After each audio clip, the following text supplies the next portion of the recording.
Hi, folks. Welcome to another episode of Film Study. This is Ken McCusick with the first defensive review of this year. Usually my favorite show.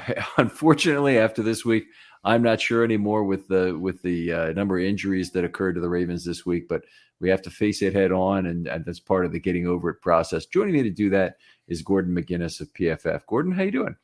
I'm doing well, thanks. How are you? Great to have you on again. Always a pleasure to talk football with you. I don't know about you, but kind of feels like a loss to me after a game like this. I cannot remember a single game in Ravens history where they had this number of very significant injuries. It's just so deflating to come out of that game with that. And I think just before I hopped on here, I saw that they've announced that Marcus Williams, it might not be season ending, but it's going to be, a little bit for him. Linderbaum and Stanley are week to week. Already missing Marlon Humphrey, the Dobbins season ending thing in particular, less even about the Ravens prospects this season, just sucks for him. For a guy who came back and at the end of last season looked like he was getting back there, just minus that kind of final burst, it's just awful for him. Yeah, it is really horrible for Dobbins with all he's been through this offseason, obviously, and really wanting to play football and have a contract, have a little bit of security, which you can't blame him for at all. It just really sucks to have him be on. Happens to a lot of players in year 4. They get a big injury, and it's just the worst possible time for it to occur. I think it happened to Matt Skura. Might have happened to Brent Urban, too, at the same time. But there's been a number of Ravens who've been in this terrible position anyway. Comments are that he's going to be back. Harbaugh seems to think he's being positive about the situation. I know the last time around he really wasn't, when the preseason injury. This time around, maybe he's been through it before. Maybe he understands, what this rehab process will be like. I've never had to rehab an injury personally, but I understand it's very difficult anytime you do it. It's a difficult physical commitment to make.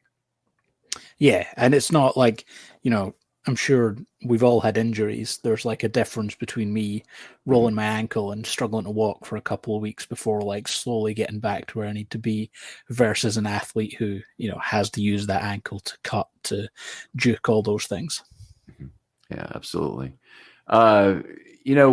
We ought to talk about these injuries in terms of potential replacements, I think, in terms of what kind of drop this is going to be.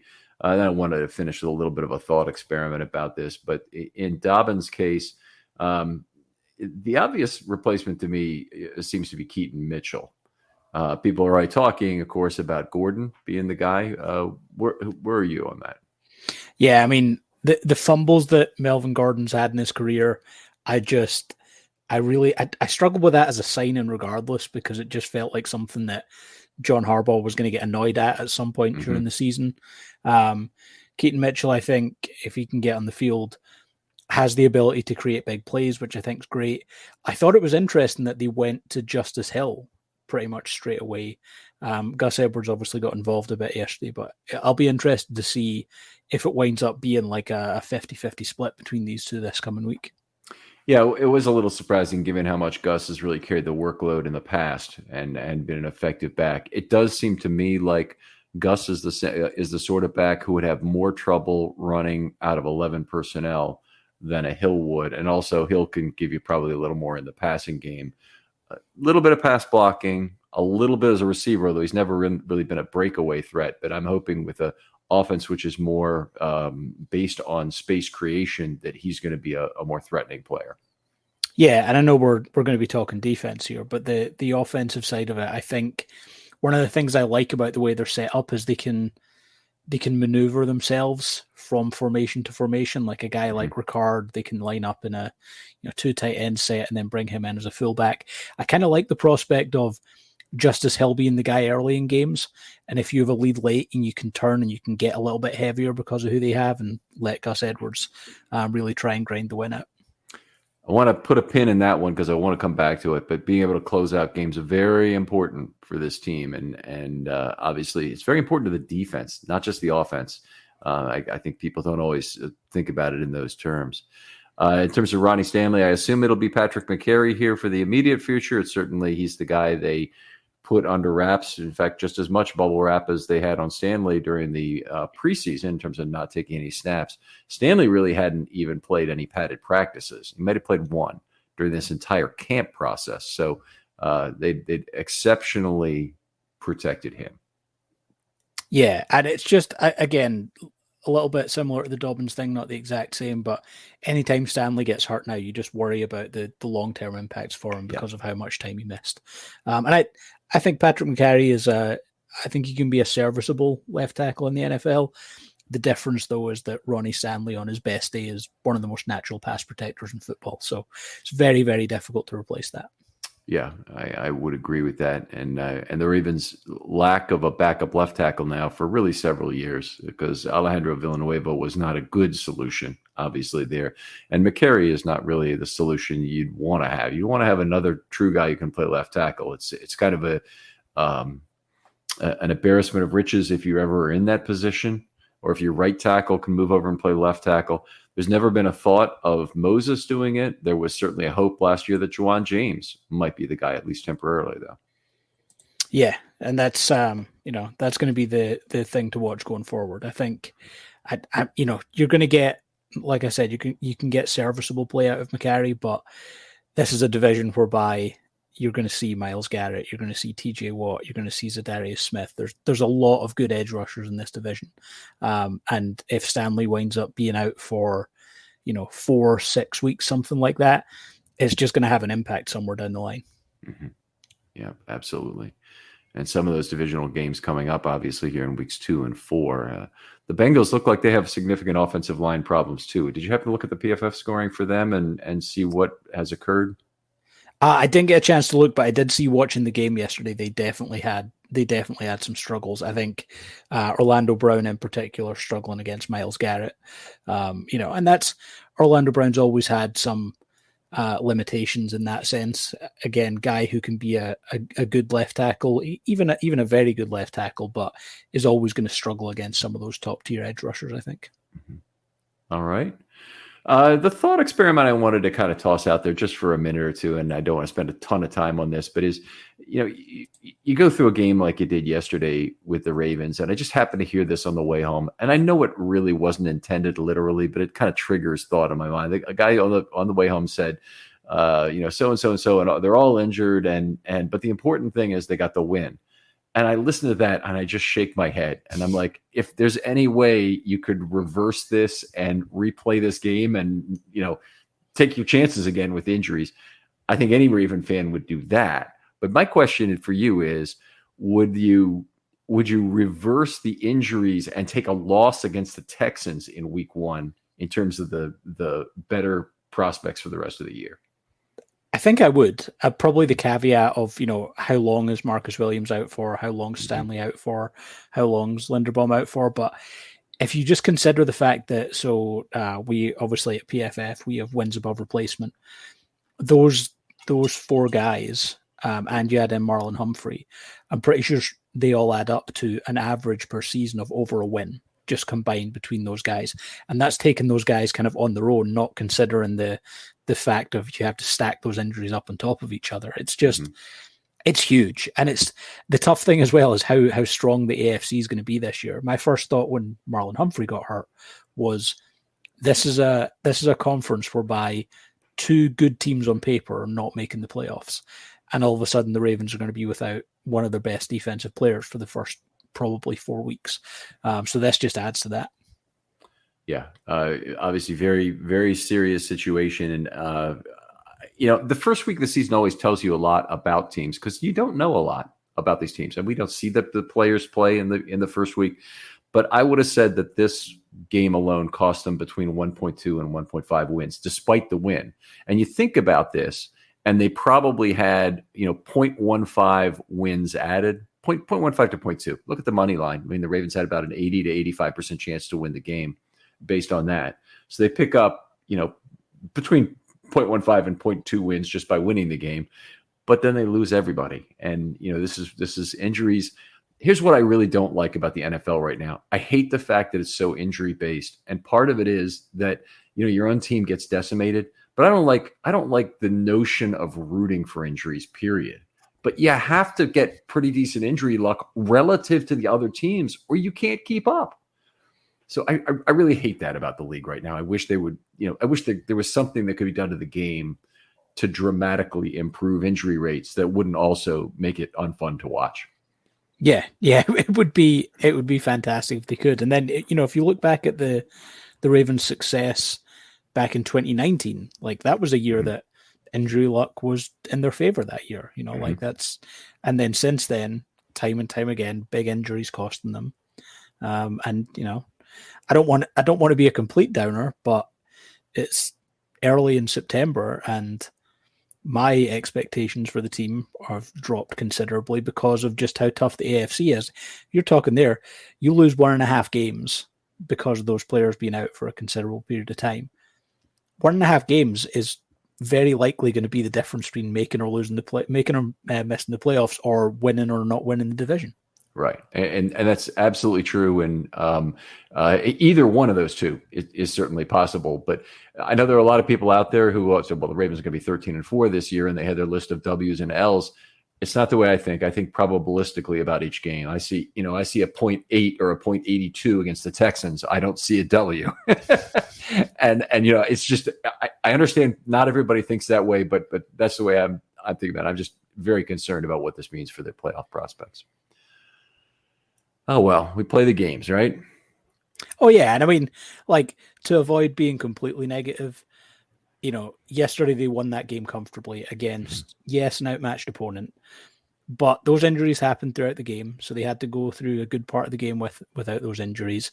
The offense really wasn't clicking on all cylinders. So but based on yesterday, this is probably a season whereby the passing offense is probably going to have to carry them a little bit based on those injuries. Yeah, absolutely. And let's turn to the good side. Talk some defense about how dominant this group was, because they certainly really gave it to the Texans on a day they should have, sure, but they were extremely dominant. I would, whenever I see a 10-point game, I think, okay, if they win by 4, I'm going to be fine with that. But they won by 16, and the game was not any closer than that. It was probably less close than that, in truth, the way things were played out. Let's talk a little bit about some of the things were special about this game. Okay, maybe start with dominating the game up front, which is something the Ravens have done as much as any game in recent history. They really dominated. It does kind of remind me of the first game against the Jets last year. It's a very similar score, 24-9, 25-9, and really dominant play up front both games. But the front seven, I thought, were the story for the Ravens this game. Yeah, I think in particular at linebacker, but the defensive line, with the exception of the penalties, which, somewhere soft, but, you don't need to put yourself in those situations. Somewhere just stupid, whereby you really don't need to put yourself in those situations. But the big thing up front in that front seven for me is just the difference in this defense with Roquan Smith. Yeah. He controls so much. And I know, tackle stats aren't everything. There's the stat out there of the most tackles in a Ravens season opener and stuff like that since the days of Ray Lewis. But defensive stops, there was even a play in the game whereby he tried to kind of get out of his gap to go and make a play, and he kind of went a little bit too far and very quickly spun around and got himself back in and made the tackle. So there's a huge difference there in the level of play, and everything they wanted when they traded for him, I think, has been justified. They've gotten 175% of the player they got, and you almost never get that when you acquire a veteran player. And he's, at least a young veteran. They signed him. All that is terrific in terms of what they did. But when I looked at Roquan Smith's tape with the Bears, he just wasn't this kind of consistently outstanding player. He had all kinds of mistakes he made on the field, and the rest of that Bears defense made him pay for them in terms of just, him being a little bit out of position. With the Ravens, not only is the structure, I think, more sound that he's in, I think that's part of what's doing. I think the other players around him also are making it a little bit easier for him to do things. I know he's the leader. He tends to lead the flow of the defense as well, which is impressive, but he's a better player than they could possibly have hoped he'd be based on the player he was in Chicago. Yeah. Absolutely. And then, just overall, the Texans just didn't run the ball really at all. And like when you're long by a running back 7 yards, I know they had like, what was it, an 11-yard run by CJ Stroud, but that's it. Like they just shut them down entirely. And that's not, the Texans had their injuries in the offensive line, so they were definitely outmatched there. Still had Laramie Tunsil, who's a very good offensive tackle. Dameon Pierce, good running back, who's usually able to kind of make people miss and drag people forward. And, averaged, I think it was 2.74 yards after contact per carry for the whole team. That's not a good number. And a lot of that, the Ravens were largely redefining that line of scrimmage too into the Texans backfield. So contact was probably coming at a earlier point too in that on that scale. I'd be interested. Do you guys have that? Do you have you have a 2.74 after contact, but do you have an average point of contact? I think we do. I think I need to dig around and find it, but I'm sure there is in fact, we definitely mark where the first contact occurs. So I'm sure it exists somewhere. Okay. Be really interested in hearing about that. Their work against the run was terrific. I thought the edge setting very good in this game. They only had one play where and it was Stroud who got outside the pocket for a run. I think it was Stroud. No, it wasn't. It was Pierce on a 7-yard run. It was the one long run they had for 7 yards. Owe got tripped on the edge by Woods, the wide receiver. And it wasn't, I don't think it was anything they would ever flag, because I don't think he overtly stepped out to put his foot down or even put his foot on top of a player, which is a common trick for linemen. But in this case, he kind of tripped over him and stumbled, and that was enough to get Pierce by on that left edge for 7. So I thought the pressure on Stroud was terrific, and they didn't have to do too much to get to it. We'll get to that with the pass rush a little bit later, but I'm amazed Stroud didn't throw any picks with the sort of pressure he was under. Yeah, he took a lot of hits, but didn't make a lot of huge mistakes, and he didn't really have a lot of throws that you expected to be picked, which is to his credit. That, but I also think there were some openings underneath for him, so he was probably able to take advantage of that a little bit. Yeah, a lot of their offense built around quick release throws and whatnot, which was the way to go given what they knew their own weakness was. They also did a lot of boots in this game, and I swear in watching this tape and watching the game itself, it looked like they must have done 5 or 6 boots, and I can only find 3 of them in my notes. Do you have anything that will separately give separate out boot plays? I can look it up. Yeah. The other thing I was going to say though, before coming on here, I was looking for that as well. And I was looking through some of the pass rushes, and there were a few plays whereby Stroud bailed pretty quick, but where he bailed was straight out to the side. So from the stands, that could have easily looked like a designed boot, because it was very much back to pass quickly moving out there. Yeah, I mean, I look for 2 things with a boot. The first is zone blocking in one direction, the play action that goes with that, and then a spin to the other side. So there were 3 of those specifically. And the key on those, of course, is the backside edge defender not be fooled on the play, so he can get to the quarterback very quickly, force the quarterback into the quickest possible decision to unload that football. And usually that's not going to be deep down that sideline that he rolls towards for the longest possible play. So anyway, the 3 plays there were Urban, Owe were the backside defenders on the 3 plays, and they were never fooled on the play and in the face of the quarterback very quickly. And the 3 plays went for, one of them was sack -11, I thought. Oh, darn it. I don't have it in front of me anymore, but it was 3 plays very unsuccessful. They went for -6 total yards. It'll be a 5-yard pass, incomplete, and a sack -11, if I have it right. Yeah, I think that just ties into, I think structurally they were very, very sound on defense in this game. Yeah. Maybe talk a little bit about how the secondary was aligned in this game, because I was expecting to see Rock Ya-Sin, and we did not until the very end of the game anyway, for about 8 snaps. The starters, Stevens and Darby, certainly appeared to me from their play in the game, and a lot of their play was just keeping the ball in front of them, particularly with the lead. I thought did very well. Yeah, I think it was kind of like a typical Brandon Stevens performance. Obviously, we haven't seen a lot of Ronald Darby for the Ravens, but Stevens just likes to hit and is good at hitting. He had one big hit in this game. I can't remember when exactly it came, but he almost looks like a player who I would love to see I would love to see him deployed as like that close to the line of scrimmage guy, because I think he can make a huge impact there. But I think as a cornerback, let him play with stuff in front of him. I know they gave up just shy of 70 yards each, but some of that came late, and a lot of it was just kind of playing in front of them. So I thought they did solidly. Stevens did some good inbounds tackling, particularly as the game was winding down and the half was winding down. I believe he might have had a couple tackles towards the end of the game and one at the end of the half where he did a good job taking people. That's when it was. I think it was right at the end of the first half where that big hit was, and it was a nice big hit to keep them inbounds.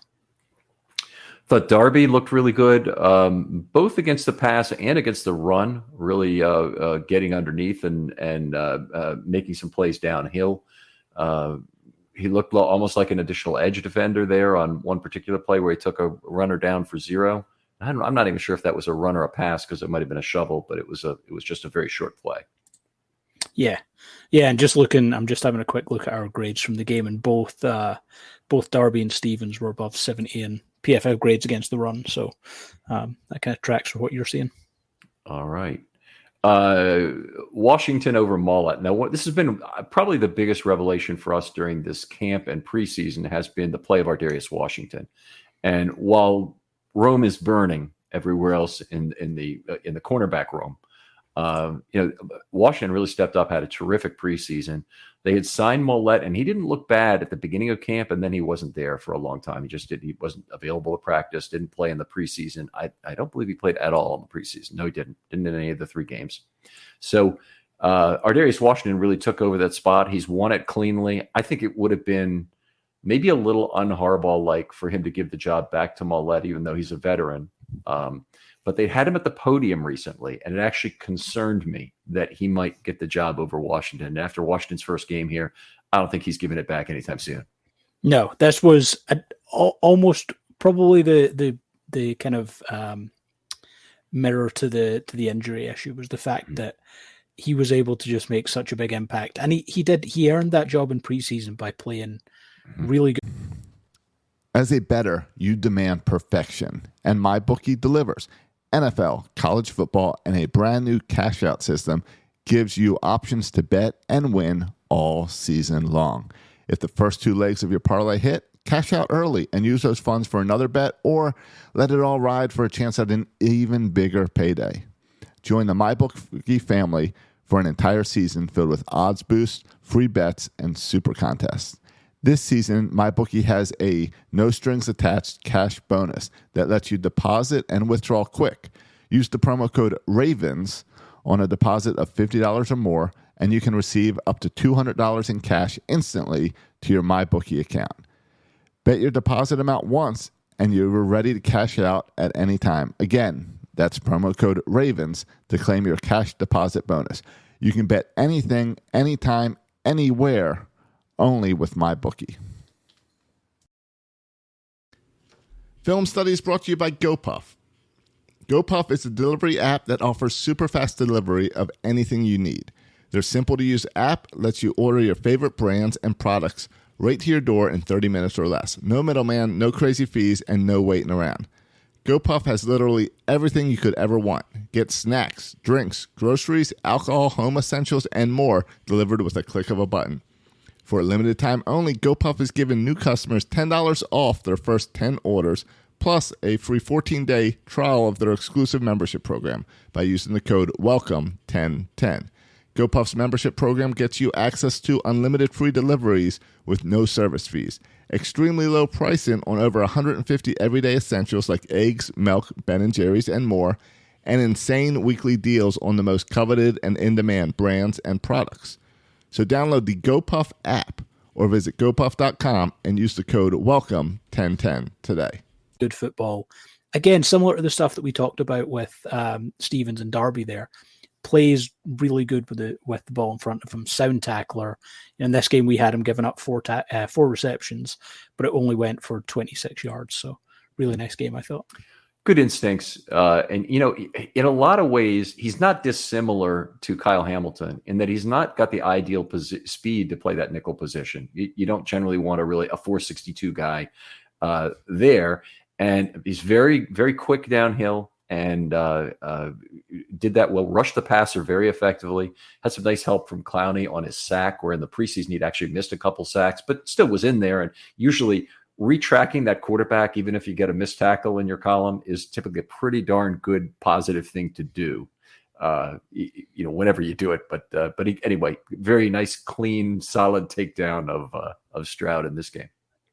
Yeah, and I think this is probably one of the bright spots for the Ravens defense this summer. Certainly when we headed into training camp, I thought, okay, they're going to have to force Humphrey back into the slot, and then he got hurt, and I was like, okay, well, what are you going to do now? Because if you stick Hamilton into the slot, you take away from his ability to move around and do a lot of other things and stuff like that. So, sometimes you get a little bit lucky, and they've got unlucky in a lot of ways. The elevation of Ardarius Washington into a guy who looks like he's going to be a comfortable starter, as the slot cornerback, count that as a starter these days in this defense this year. Yeah, really exciting to have him play so well, that's for sure. I guess let's talk a little bit about packages for the Ravens in this game. I need to bring up my own article for this and make sure I have all the information here. But they really were very, very vanilla in terms of the packages used. They used base defense, I want to say it was 15 times. I don't know. I'm not looking at my thing, and I'm having a hard time getting to it here. So bear with me for just a second here. Yeah, they used the base defense 15 times. And 9 runs for 28, 6 passes for 43. And that was actually their worst defense, allowed 4.7 yards per play. But it was in there for 3rd and 2, in there for 4th and 1. Definitely had leverage success. And that was a theme to what the Ravens did, I think, yesterday, is they were able to stop the Texans on some mighty important 4th down plays and thirds as well. Yeah, I thought the Texans were really bold to go for them when they did, but the Ravens just entirely shut them down. So that was good. And yeah, like you said, they didn't really have to do anything outside of vanilla. The game never really threatened. I know it was relatively close at halftime, but it even at that point, it didn't feel like a close game. It always felt like a game the Ravens were going to kind of comfortably have the Texans at arm's length. Yeah. That, by the way, from a game theory perspective or from just a gambling theory perspective, I guess they may see more. The Texans are well served with a bad team trying to have the game come down to fewer large gambles. So it's a good move for the Texans to go for it on 4th and 1, maybe at their own 35 or 40 yard line. If it has a positive expectation, certainly. But even if maybe it has a slight negative expectation, I still understand it because there's a huge swing in the two potential outcomes. And when you have a negative team, you want that to come down. It's like being a lousy poker player and going all in, against a good player pre-snap. The last thing you want to do is get beat after the flop. And pre-snap, pre-flop. The last thing you want to do is get beat after the flop at Hold'em. And believe me, as a bad poker player, I have some understanding of this. So. All right, 47 standard nickels in this game. The bread and butter defense, and this is not the big nickel where they use Stone as a fifth defensive back. This is where you had 3 corners on the field, and this was obviously where Ardarius Washington was in the game. 10 runs for 31, 37 pass plays for 142. 3.7 yards per play. All 5 sacks came in the standard nickel with the 1 turnover. Yeah. The other thing I noticed from, I think it was mainly in nickel, I noticed this was a couple of times just some like pre and post snap movement of defensive backs. So Marcus Williams lining up deep, Kyle Hamilton lining up close, and then switching at the snap. I think they did it once with Hamilton and Washington as well, which was nice to see. Yeah, if you look at the defense as an umbrella, those guys move more than anybody. Sometimes with the Ravens, they also do it a little bit at inside linebacker with the false simulated pressure. I'll look a lot where Roquan will be up and he'll drop back and Queen will rush then, or the other way around. But with defensive backs, I think the Ravens have done a pretty good job of. They still want Marcus Williams at free safety whenever they can, obviously, but they've done a pretty good job of letting him play closer to the line of scrimmage on some plays, or to take another spot. So you're not just giving away his position as single high and you keep the quarterback guessing.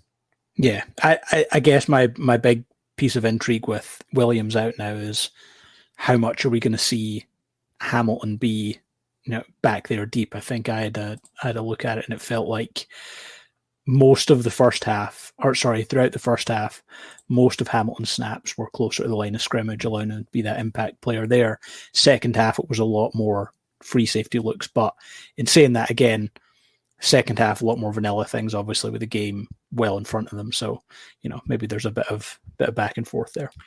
Yeah, there may also be something with injury risk and not wanting to get Hamilton up closer to the line of scrimmage. Geno Stone is a pretty darn good free safety. I thought his fill-in work last year for Williams was one of the things that helped save the Ravens season in terms of getting into the playoffs. Obviously, the season was lost when Lamar got hurt, but he had to replace Williams earlier than that. Yeah, he was. I remember him coming out of college, out of Iowa.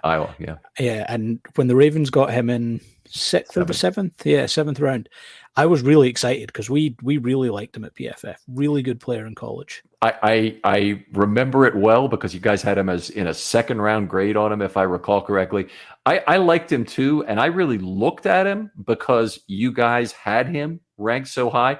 I thought he was a split safety all the way, but I still thought those instincts on the back end are excellent. They'll play very well in a cover 2 league. And I was thrilled when they got him as a 7th round pick. I was happy. In fact, a few picks before I said, I didn't like him at the original second round grade, but I would really love if Geno Stone was the pick for the Ravens here in round 7. Yeah. All right. The big nickel, they played 7 plays, 13 yards, and that was Stone in as the third safety when Williams was still healthy in the game. Very effective with that. When the Texans put a second tight end on the field, they didn't get much going at all. Yeah, this is probably where I love Kyle Hamilton the most, is being able to just put him over tight ends and have him cover. I think what he can do when he's close to the line of scrimmage as well. I don't want to overly hype a player, but anytime I watch him play, I come away thinking that he can be the best safety in the NFL. He's far rangier than his 40 time suggests, just based on how he can get to things. Long arms that he can, get to balls that he shouldn't in coverage. And I just love him as a matchup weapon. And, not getting ahead of ourselves because the injuries have probably had a serious impact here, but using him as that chess piece against a guy like Travis Kelce from the Kansas City Chiefs is something that I was quite excited about for this year. Yeah, he's certainly did the job. And I mean, when asked to play a pure nickel role, and that's what he played last year at the end of the year. I mean, for him to do that so well, it's a different set of positive characteristics that he has for the position. He's, being huge is an enormous advantage for being the underneath guy in zone coverages. Having good instincts, like as you mentioned earlier, is that's why he plays so much faster than his 40 time. Is his instincts get him going just a click earlier, which means he's, all of a sudden he has tremendous, coverage range around that field. So, I'm very excited about Hamilton this year and what he might become.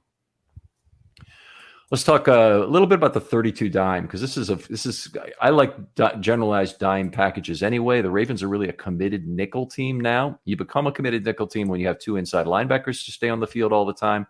But the Ravens had the way you can still get a dime on the field is to play 32 dime, which means you play 3 guys up front, usually 1 down lineman and 2 outside linebackers, 2 inside linebackers behind them, and then a dime package in the secondary. It's extraordinary because the Ravens have hardly ever played this outside of the 2001 season when it was their regular dime package with Jamie Sharper and Ray Lewis on the field. But they had a few snaps, I think, in 2021, maybe in the opener against the Raiders, and maybe a couple more times that season. You might even have some information on that. Yeah, I don't have it to hand, but it does certainly ring a bell. All right. Anyway, 2 plays, 7 yards, 3.5 yards per play. That was right at the end of the half where that happened. Let's talk a little bit about the pass rush, and then we'll break it off, and we'll do all the individual players in the second half of the show. As I have it, and you guys will have different measures for this or different ways to break this down, but we're interested in hearing that, of course. I have an ample time and space metrics, which is the number of times he did or would have had 3 seconds to throw, as being 11 of 48 dropbacks. Do you have anything that tries to get at a similar thing for that as when he had a clean pocket or whatever you guys might call it? Yeah, so the stuff I'm looking at just now is basically just a kind of standard under pressure. There's ways I can break it down a little bit further, but we had him under pressure, I think, on 25 dropbacks, Okay. 17 pass attempts, and 11 completions there. Okay. And is that a 2.5 second pressure standpoint there? If he has more than that, is it still not under pressure? No, so it would count. That would include late pressures as well, which would be some of them, because there were in particular some late pressures, some late hits in this game. Not late hits not late hits in the sense of should have been flagged. Late hits as in they happened, a good few seconds into the play. Yeah, only one of those, right? So poor Travis. 21 plays I have as being under pressure. So that's a very close match. One of the things that came up, and they asked me this on the radio, is don't rating system, aren't they all subjective? And I tell people, we're looking at the same plays. It's like anybody watching these same plays is going to basically come to very similar conclusions about how to grade these things. You may have a slightly different definitional standard for doing it, and you may have slightly different weightings in terms of how you put these things together. But it really is, we're not looking at vastly different things and having different opinions. A lot of this is just common sense. Yeah, anecdotally, just to go on a slight tangent here, I remember years ago being at the Combine, and we were in a meeting with an NFL team, and I was our head of special teams at the time, and we were having a conversation with assistant special teams coach and a quality control person. The quality control person asked, how do we know that we can trust these grades? And it was the assistant coach that cut him off, and he just said, like I've gone through this enough times and checked enough of these. I don't agree with every single grade they give. I agree with 85 to 90% of them. And I know that if they're getting 85 to 90% correct, if I want to quickly know who the best player on the opposing special teams unit is, who the worst player is that we could target, I know that we probably agree just based on those things. And I think that's a lot of the time where, people think about things, the algorithms and the definitions for things might differ.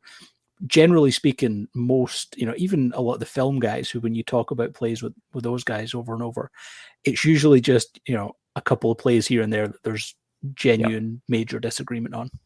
Yeah, completely agree. That's very, very well stated. I love your example too. That's a cool one. It's very good that the more senior special teams coach too cut him off. And I was pretty surprised at the time. I was a lot younger, and when that question got asked, I started getting quite nervous, and it was the coach that cut him off to come to my rescue. Well, the NFL, I think in part for expense purposes, has ceded a lot of their information collection to PFF in terms of what you guys collect for them in terms of defensive positioning, for example. Yeah. There's a lot of stuff we do for teams through those kind of collection systems and just the kind of storage systems as well. All right. Outstanding. So we'll talk a little bit about the pass rush. Otherwise, I said 11 of 48, 23%. He had ATS. I had the ball out quickly 16 times. That's 33%. Array of boots, screens, slants, swings, play action. It was a lot of obviously intended to be ball out quick passes there. He did actually okay on those, on the ones where the ball got out quickly. Now, remember, you're taking out all the sacks when you say this ball out quick. So there's a truncation of the results that's going on there.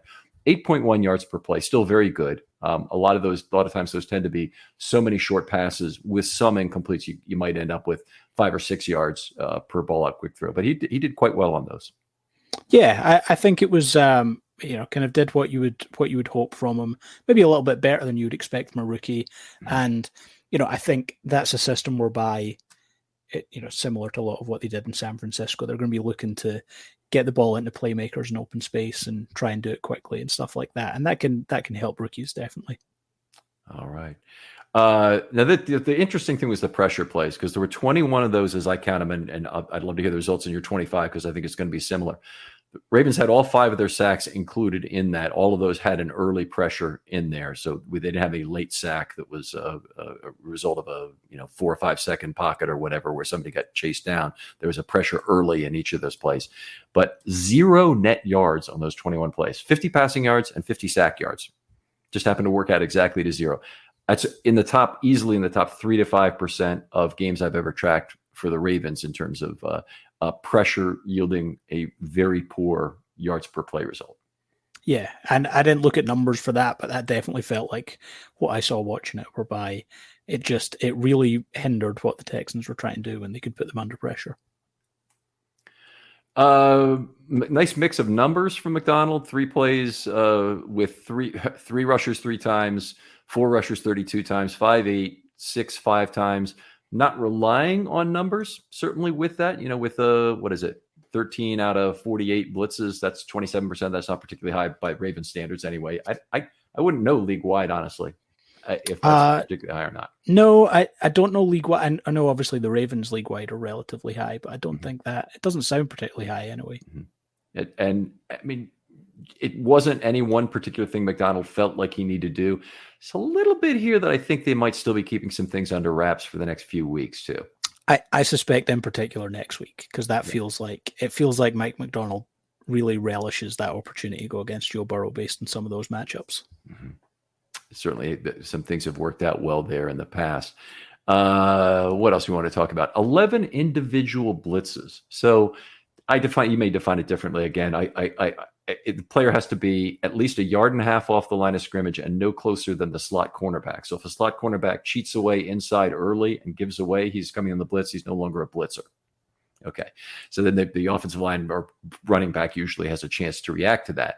But in this case, the Ravens had 11 individual blitzes. That's 0.23 per pass play. They were spread across 10 plays because they had one double. On those 10 plays, they got 7 pressure events, which is terrific for starters if you're blitzing that often, and -6 total net yards.